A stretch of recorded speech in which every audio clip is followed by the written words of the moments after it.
Women in Power feature important women in history, outline their accomplishments, and explain how you can honor these amazing ladies in style. Indira Gandhi was an Indian politician and a central figure of the Indian National Congress. She was elected as third Prime Minister of India in 1966 and was also the first and to date only female Prime Minister of India. Indira Gandhi was the daughter of Jawaharlal Nehru, the first Prime Minister of India. She was a powerful woman for sure, but even her ethnic fashion was an inspiration. She wore the simplest sarees that marked the touch of Indian National Congress. One would not see her jeweled in gold ever. She wore simple jewelry, yet there was something remarkable about her style. Indira Gandhi was an Indian woman who traveled the world. She would mix style sensibilities by wearing a lot of French coats as well as sarees. So the clothes we used aim to show a woman who embraced her heritage but with a modern twist. Indira Gandhi, as the embodiment of a strong-willed, independent, and confident leader, Indira Gandhi stands as a symbol for women's political rights around the world. A look that gets stamped individual recall or one that instantly propels curiosity and salience is seldom just a function of garment. Iconic style assimilates a few definitive details. The style of hair, the walk, a signature accessory, and the person's instinctive use of them as tools of communication. Indira Gandhi put all these to great use, yet her sarees stand out in memory and documentation. Gandhi wore her sarees with authority, yet kept traditional versatility alive. Draped Gujarati style with the Sidha Pallu sometime, at other times to cover her head or wrapped around her shoulders and tied twirled inside long jackets. When she travelled abroad, her simple and elegant khadi attire was wow.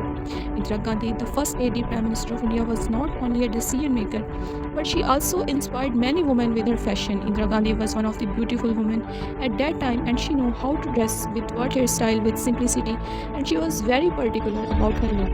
Indira Gandhi traveled the world. If she wanted, she could have worn western gowns instead of Indian traditional sarees. But with due respect to her own culture, she chose to wear sarees. In some of her photos, she can be seen wearing an overcoat with sari. She was not seen wearing a shimri sari in her photos. Always she enhanced her look with simple cotton sarees. Her jewelry was also minimal. We can see her simple khadi looks at various places. Her definition of fashion has given women a new vision to formal clothing. She was a lady with her own voice of decisions, bravery, and fashion. She is a style icon, and there is no doubt her fashion is carried forward by the young generation of India.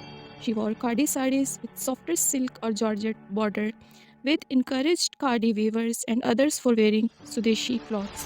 When we talk about sarees, blouses definitely come along with that, like bead butter, which can go without each other. So let us talk about her blouses. Blouses cannot be out of fashion. They repeat themselves with different sari patterns and sari colors. Mrs. Gandhi blouses were always subtle.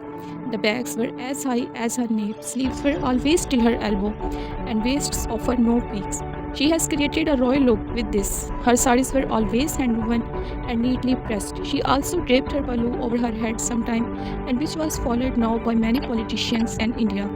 She never wore jhumkas, heavy necklace, and bangles, even if she was from a rich family and can afford these expenses.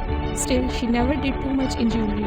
She kept it simple. In fact, she donated her jewelry to the National Defense Fund in the 1962 India-China War. Indira Gandhi hair had always created controversies and was a topic of discussion for many people at that time. In old times, the hairstyle worn by Indira Gandhi was very famous. She always has short hair with white in between only and black on other sides. Surviving in a period when Indira was still a man's world, Indira Gandhi stood tall.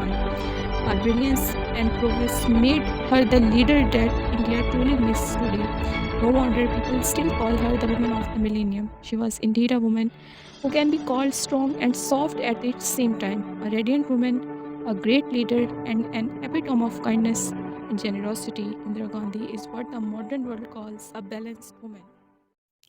Women in Power feature important women in history, outline their accomplishments, and explain